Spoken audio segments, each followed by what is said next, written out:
লন্ডনের রাস্তায় দেখা মিলল বিশাল আকারের প্রাণীর প্রতিকৃতি বা পুতুল। পরিবেশ সচেতনতায় এক নতুন অধ্যায়ের সূচনা করেছে অনন্য এই মোহনীয় মিছিল। লন্ডনের রাস্তায় পাপেটগুলো দীর্ঘ জলবায়ু সচেতনতার জন্য প্রদর্শিত হচ্ছে, যার মধ্য দিয়ে পরিবেশ সম্পর্কে আরও সচেতন হবে সাধারণ মানুষ।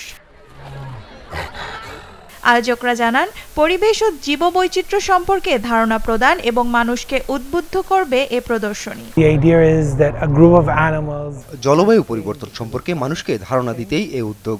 যাত্রাটি বিভিন্ন শহর পরিভ্রমণ করবে এবং প্রত্যেক অঞ্চলের স্থানীয় প্রজাতির প্রাণীর প্রতিকৃতি এ বহরে যুক্ত হবে।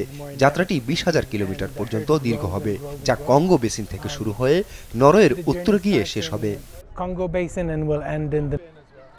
মানুষকে বন্যপ্রাণী এবং প্রকৃতির সৌন্দর্য মনে করিয়ে দেওয়ার লক্ষ্যেই প্রাণীর পাপেটগুলোকে নিয়ে শহুরে পরিবেশে ভ্রমণ করানো হবে। নিউজ ডেস্ক, দেশ টিভি।